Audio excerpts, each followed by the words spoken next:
Today we talk about magic systems.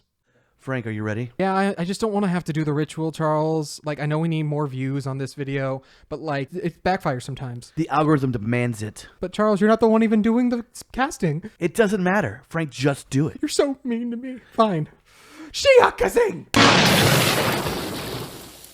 Well, this stinks. Hello and welcome to What is Tabletop, where I, Frank, am finally the one that's being mean to. Meaned to? I'm Frank. This is Charles. You know, you could do better at your rituals, I'm just saying. Well, you know who always does it better? The people who like, comment, and subscribe down in the YouTube below. Thank you so much for your support. Go in our Discord and tell me how mean I am to Frank. Yeah, someone needs to do it.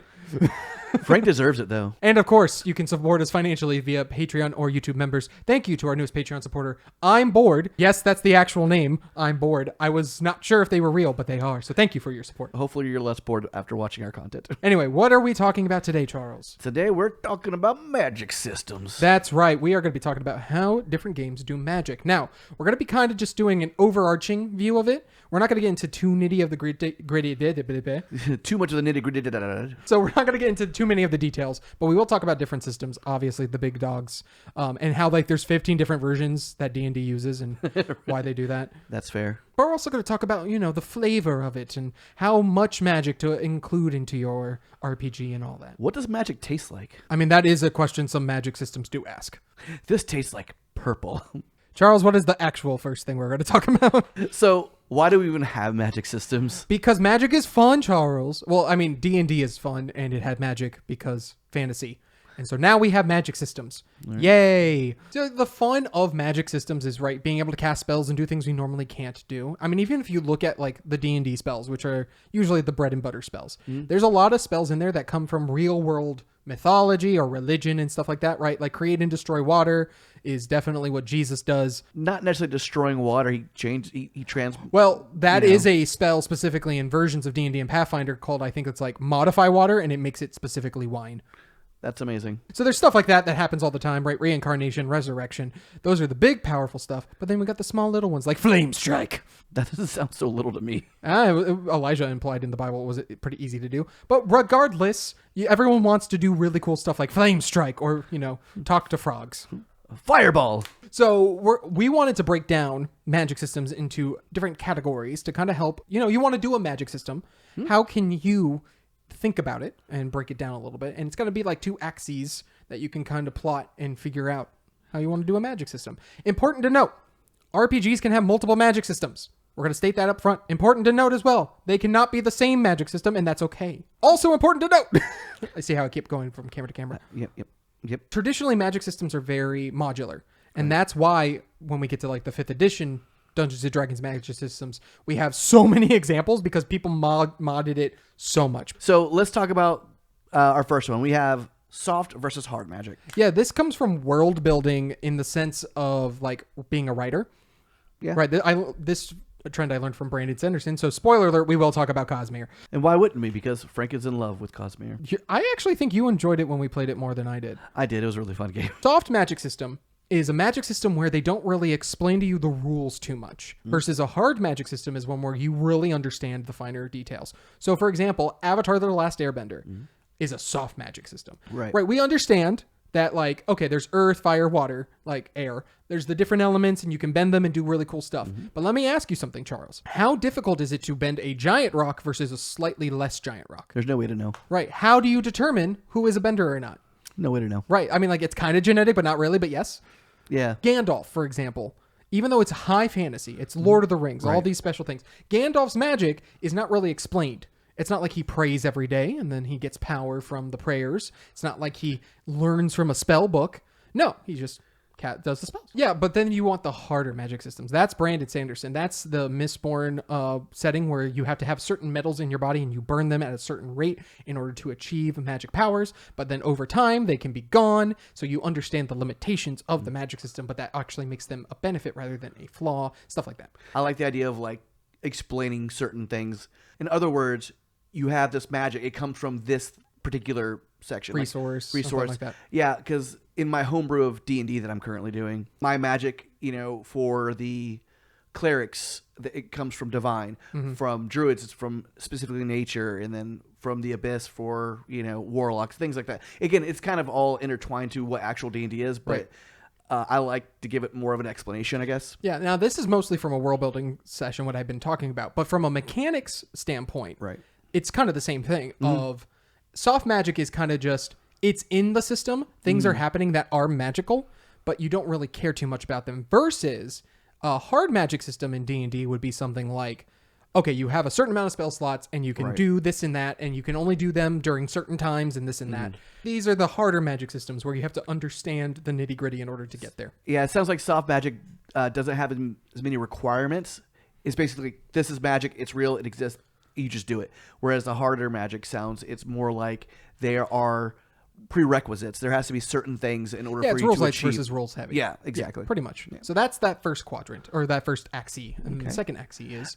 order versus chaos. Yes. I put this in here because, again, world building perspective. You have order magic, which is very obvious and simple, and it's always consistent, versus chaotic magic, which is wild and crazy and can do whatever it wants. And it's in here because I do think that we can also plop different elements into here. And this also gives us some fun ideas. So like you can have a soft magic system that's wild and crazy. You can have a hard magic system that's ordered and secured, but you can also flip them, like a ordered magic system or that is super soft and like, okay, it's always consistent. This thing always happens. Right. And a hard magic system that's crazy and wild. And we have examples of all of those happening. Right. Like even in 5th edition, obviously we think of the wild magic table, right? In the chaos that it brings, but you also know for a fact there are people who complain there's not enough chaos in the wild magic table. It's like 100 options, and none of them really do that much.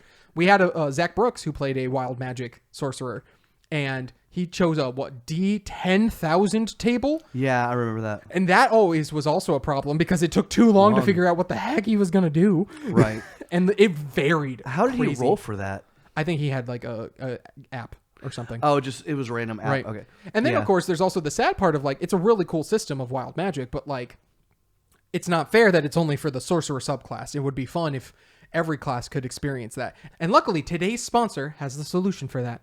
Today's video is sponsored by Wild Magic Reimagined, a versatile and dynamic system for adding unexpected magical effects to your 5e, Level Up, and Tales of the Valiant RPG adventures. It includes 700 magical effects. And also some new subclasses, so that way the sorcerer is not the only one getting all the fun of wild magic. Take that, sorcerers. It also includes some stuff exclusive for GMs like wild magic calamities that you get to enjoy. There are dozens of monsters and magic variant items. And, update alert, Cobalt Press is going to be giving away 2 free adventures for anyone who pledges $1 or more on the Kickstarter. So now you're getting even more bang for your buck if you join the Kickstarter right now. Check it out by using the link below. It helps us out. And of course, it helps you out because you get the thing that you wanted. Wild Magic Reimagined. Now let's get back to the video. Ready?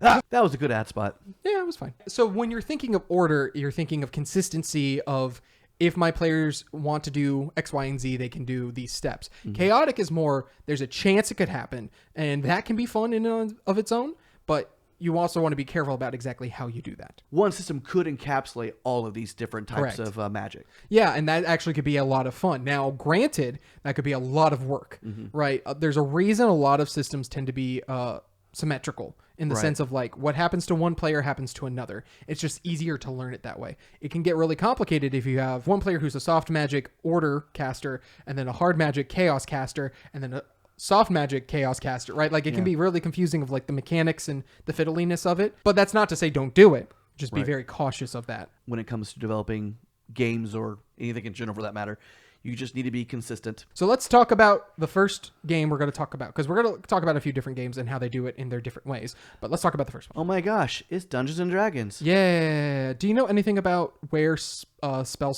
points or spell slots come from? Was it from War Games? No, it wasn't. I think it wasn't introduced until like 2nd edition. Someone will tell me I'm wrong in the comments. It came from a book series of like the Dying Earth novels written by Jack Vance. Yeah. And so Jack Vance in the book series, which mind you, as a book series is actually very fascinating, is memorizing the spells and having them in your head until you forget them. And so you can only cast them so many times because it's literally about your brain cannot hold them for too long. And so that's why you have to like learn your spells every day at the top of the thing, because even though you might have access to all these spells, your brain can only retain so much information. That's a great way to think about that. Like this has never been explained to me. Right. That's the problem. Even though D&D uses Vancian spells, which is kind of the Vancian magic system, That's not how it feels. It doesn't No. feel like, oh, I have so many like known spells. It feels more like a resource, like you just I ran out of magic, which is to me is an odd thing, especially if you're like an innate magic user, like Right.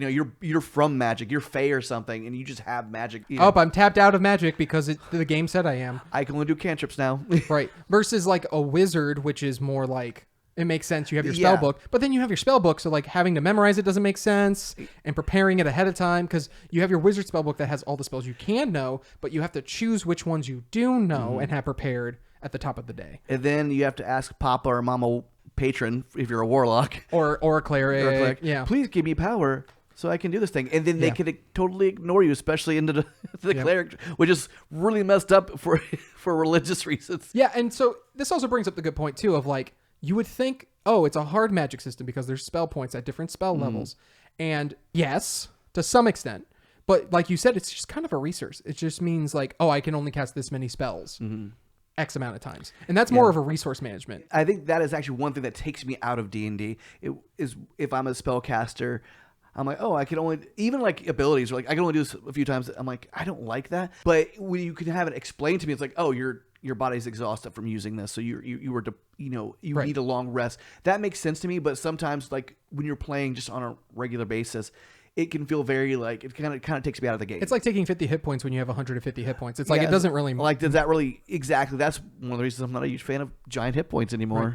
Now, I understand some people are probably going to say, well, there's components, there's like somatic, verbal, and all of that stuff, material components. But it's also important to note in the game, you can choose a component pouch or a like magic symbol that just uses the components. So now you Right. don't have to worry about components.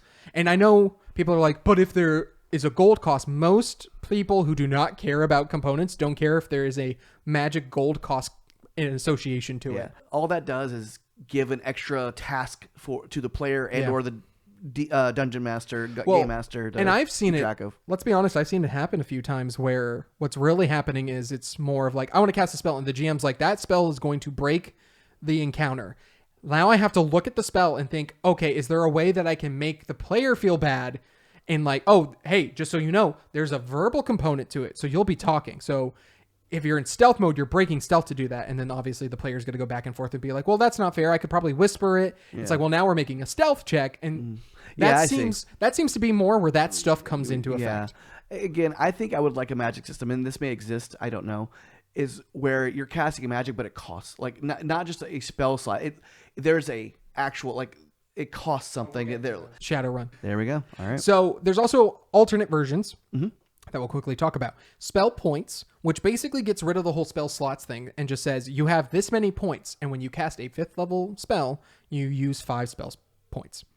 And so you have, let's say, 25 spells points, and you can just cast them at whatever rate you want. Obviously, higher spells are going to drain your resources more, but at the same time, you can cast more higher level spells if you choose to. Right. So like that one's fine. I don't think it's a problem. It basically just makes it a resource management game, even though the previous version is a resource management game, but it's just disguised differently. Are there any other homebrew systems that you've come across? Yeah, I came across a video by House DM. There will be a link in the description for it, where he talked about how he makes his players roll to cast because he likes the uncertainty of spells.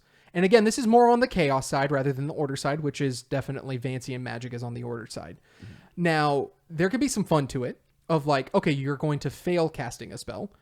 So there's a chance you might not. And then there's also stuff where it's like if you crit on casting a spell, additional effects happen. You get a nat 1, additional consequences happen. It's really fun. The downside is I don't think anyone wants to cast a spell and then have nothing happen. It's kind of like Draw Still, where you're kind of just guaranteed it. Like everyone wants to feel that guarantee of like this is going to happen. Right. And also with especially 5th edition spells where they're baked into like, okay, you have to roll to cast a spell, but then they make a save against the spell. So now there's multiple points of failure for the spell to not go off. Unless you get rid of those stuff, but then balancing is going to be its own thing. Right. I haven't played that. It was a video that came across. I thought it was interesting. I thought I would share it of just like the simplest version of it is there's no spell resource. You're just rolling to see if you cast the spell. And you'll find that that's actually more of a soft system than a hard system for sure. Right. As I mentioned earlier, there are some new games, Yes. newer games. The big three that just came out three. this year. Yep. Draw Steel, Daggerheart, Heart. and Cosmere. Yep. Talk about them. How do they make? We'll go one at a time because I think they ironically all kind of do it the same way to some extent. It's weird to think that, right? Yeah. Because you would think the Cosmere RPG, which is Brandon Sanderson's baby of like hard magic, it's going to be really complicated. It's not, but we'll get to that. So let's start with Daggerheart. Charles, you play Daggerheart. How does Daggerheart's magic system work? You do the thing. Yes. So you make a spellcasting roll. Yes. That's about it. So it's very similar to what House DM talked about. Right. But this is more just baked into the rules a lot better. So for those of you who don't know, Daggerheart has domains, and you get to have 2 domains with every class that you do. And some of them have spellcasting features. In fact, a majority of the domains feature spellcasting. I think only 3 of them don't have any at all. That feels like it'd be more of like the warrior, like Yeah, it's the Blade, Martial. Bone, and Valor for sure. Those are the only ones that do not have any spellcasting. The rest of them do. So the way this works is you pick a subclass for your class, and that determines what your spellcasting trait is. Right. And I actually kind of like that. I like the idea of like for one person it's knowledge, for another person it's presence, for the Seraph it's strength, which is really cool. Of like, oh, it's just how strong you are, or like you can flavor it a bunch of different ways, but like your constitution or something like that. Yeah, of course. But I think that's really cool. And then when it says make a spellcast roll, you just compare, okay, strength is my spellcasting feature. I'm going to roll with strength. Okay, did I successfully beat the number that's on the card? Great, I get to do the spell. For the same reason, we'll now transition to Draw Steel. Draw Steel does not have any spellcasting or any like subsystem. Instead, the magic is baked into the talents and traits you choose for your classes. Okay. And they inherently say up front, you might be playing a martial class, but as you keep progressing, magical things will happen to you. So like if you're playing the Fury, which is their barbarian, you're starting out just being a barbarian, but then as you level up, you become the essence of magic itself. Like you become an avatar of like of like the wilds and stuff like that. And very different than just being a flat caster, you know. Would in that case, would the magic be kind of tied to like emotional state, or is it more of just like you become such a good barbarian, such a good Fury that you've become so good at it, now you're embodying magic? Yeah, I think, again, in the lore, and I'll probably get it wrong, is by being a Fury, you're already tapping into that resource a little bit. So magic is kind of just innately in everyone. Right, and so that's what Daggerheart does, is they're kind of implying, like, in a Grace domain, which is the talking one, there is still some magic that is in the fact that you're convincing people to do things against their will. And so it's the same with Draw Steel, where it's more of cooked into there already. Like even like the Null, which is their monk, is anti-magic, which is because they're tapping into the void and like that domain of magic, which is really cool. And it does make their martial stand out a lot more, which I think is a really cool plus. But it also gets rid of the whole awkwardness of like, well, how can we make the marshals and the casters both equal? It's like, well, you just have the marshals become magical. And then, of course, we have the Cosmere RPG. Now, if you've read the books, their magic systems are very... Yep, Charles does not. Their magic systems are very particular. Like, you have to be a part of this faction, or you have to have this lineage in order to have these abilities. And then you have to use certain resources in order to procure and activate those abilities. In the game itself, for both the Stormlight and also for the Mistborn, because we got to play the Mistborn a little bit. That was fun. The magic abilities are baked into the abilities. Right. So it doesn't feel any different. Yeah. And you see what I'm saying? I see what you're saying now, because I remember that too. Because the character I played in the Mistborn one was, they didn't have any magic anyway. There was no magic for me to worry about. Yeah, it was kind of like their lineage was their magic. Yeah. They were Koloss blooded. Yeah. Which, again, I had a lot of fun with that still, but I know there were certain things that the magic users got to do, but it wasn't really all that different from what we were already doing. Right. Like, it didn't feel different. It wasn't a subsystem. And they do have its own resource. Right. But it's a resource, and you're just plucking it off. So that's the most technical out of the big three, is having a consistent resource. But even in Daggerheart, sometimes you spend hope to do a thing. Draw Steel, you use your own resources in order to use your abilities.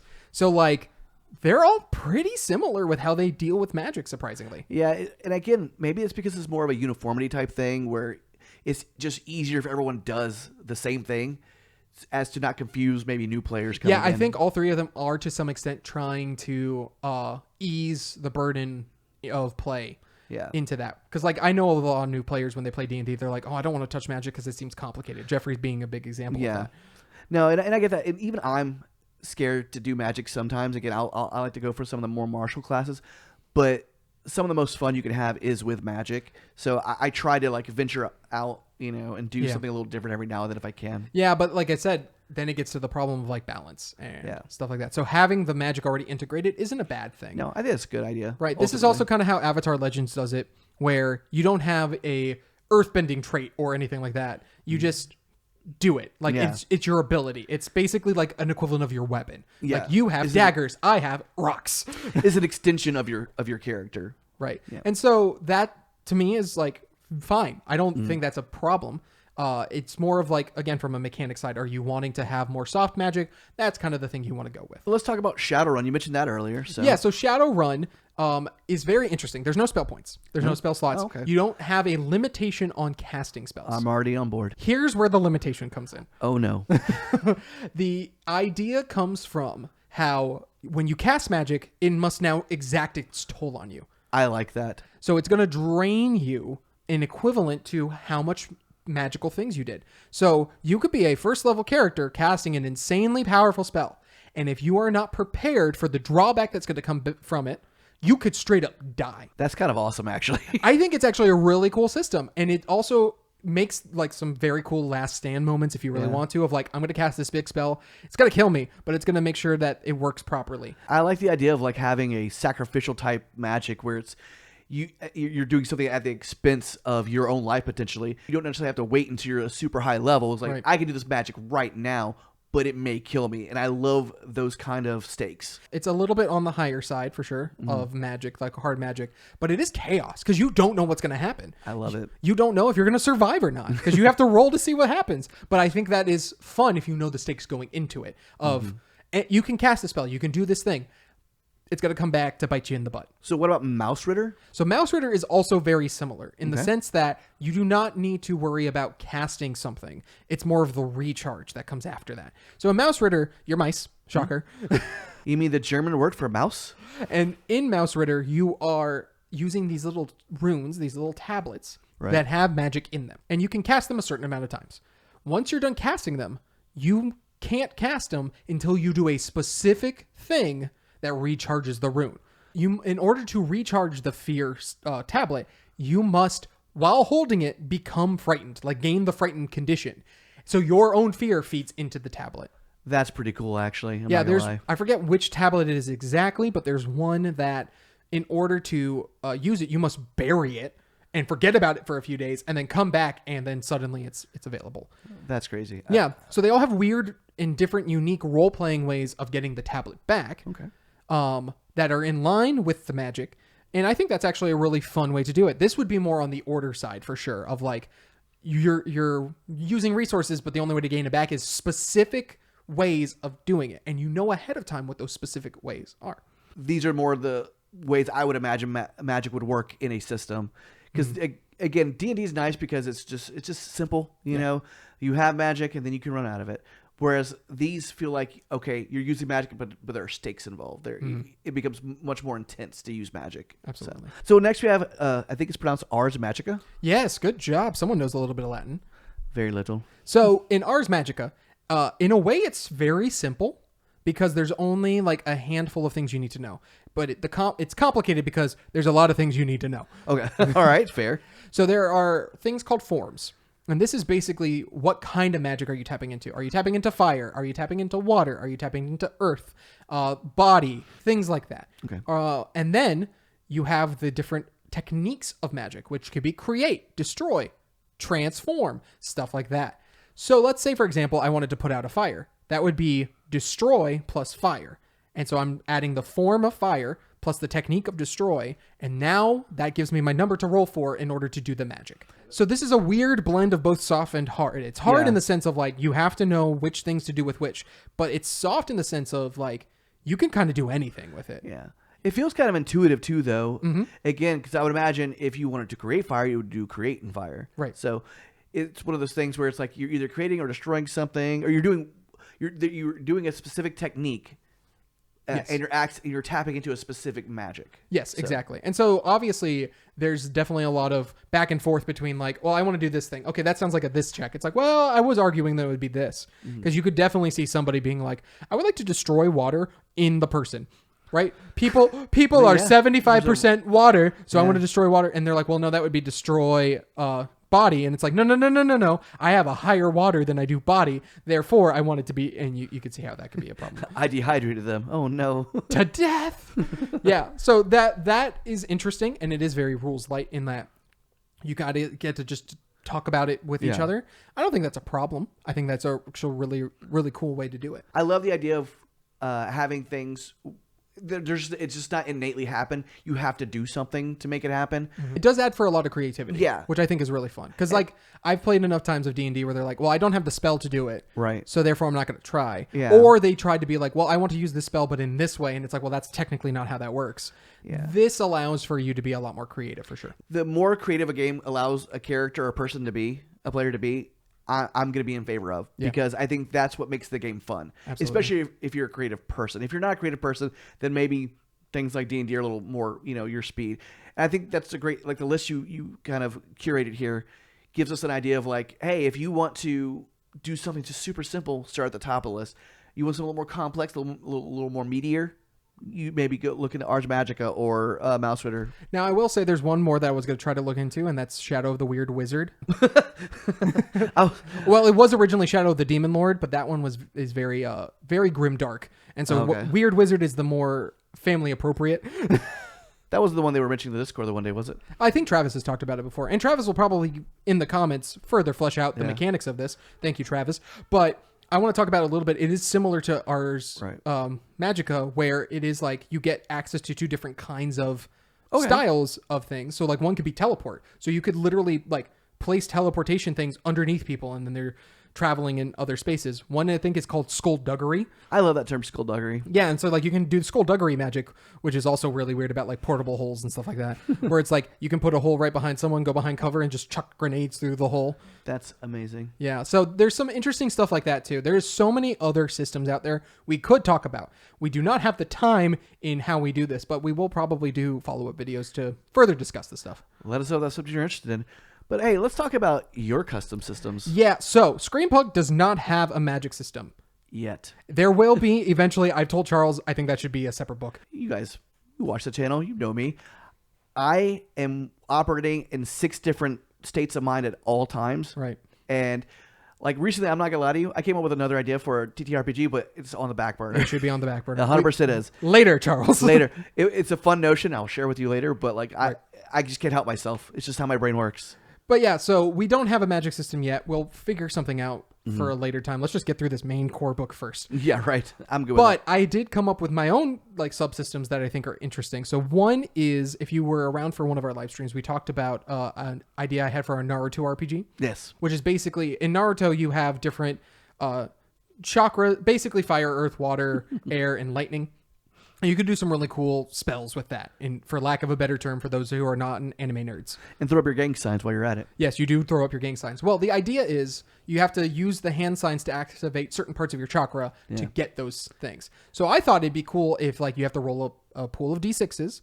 The D6s is how many hand signs you are weaving in order to activate the spell.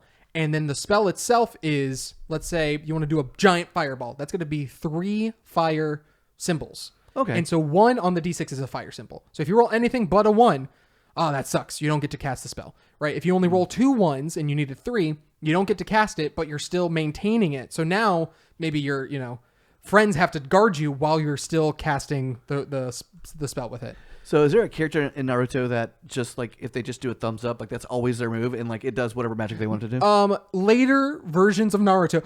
See, the problem is originally Naruto was like that, where it's like to do this really cool thing, it was like a lot of hand signs. Yeah. And then later on you could literally destroy planets by just putting your hand up to the sky and throwing a giant bomb down at people.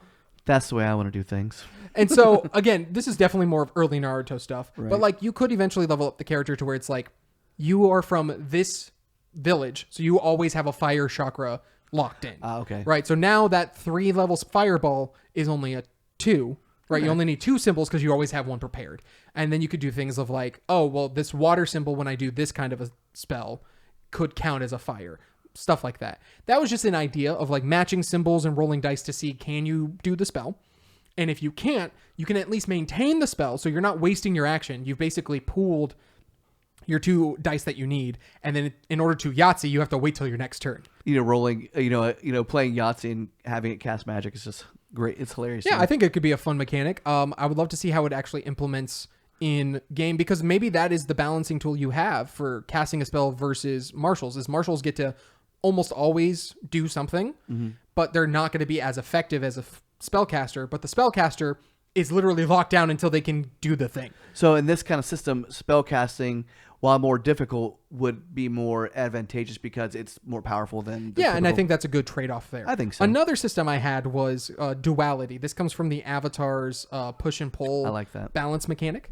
And so the idea here is you would pick two magic systems that you have at war within yourself. So the idea I like to tell is like light and dark. So you can do light magic, which is like just, blasts of light at first, but then it's literally like searing people with the power of the sun, versus dark magic, which is at first just moving the shadows a little bit. And then I have giant blades made of pure darkness that are stabbing into your soul. Every time you role play and you go further down, so like light, let's say it's something like pride is the thing you're role playing for light, versus self-doubt and loathing is for darkness.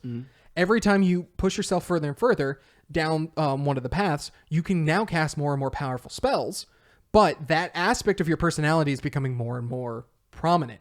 So as I'm going further and further down light magic, my pride is getting more and more and more. And then there will come a point where you have to recenter yourself. Okay. Because if you go too far down one extreme, you become a monster. Right. So if you go down the light, you become an angel that then wants to kill everybody. If you go down to the darkness, you become a devil or a demon or something that wants to kill everybody. So there's a new point of character death, and it's a nice, interesting like tug of war of like, I want to get a little bit further down this powerful side.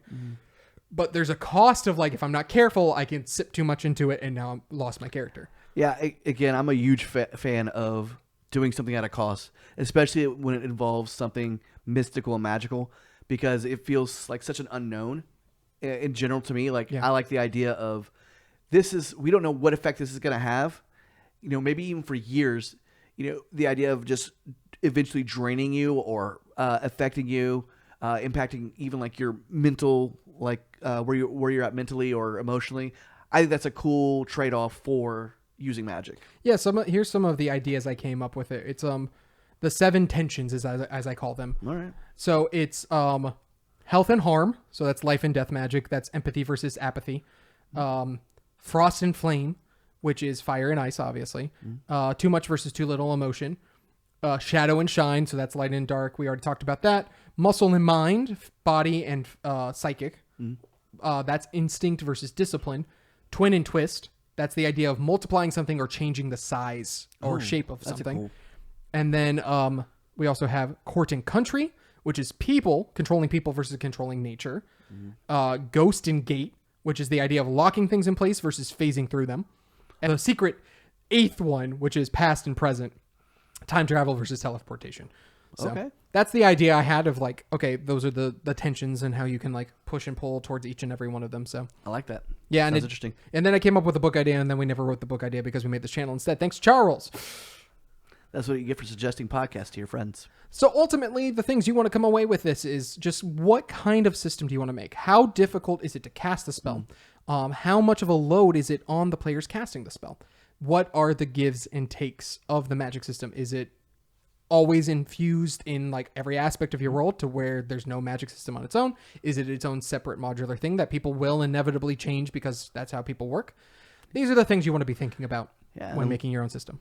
Yeah, and let us know in the comments what other magic systems we may have missed, because we know we missed them. So absolutely, there's so many out there. We could not get to all of them.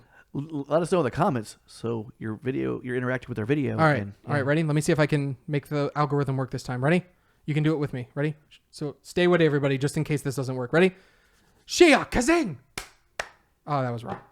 It's failed. Oh man, now I'm an inch shorter. It's messed up. Couldn't tell.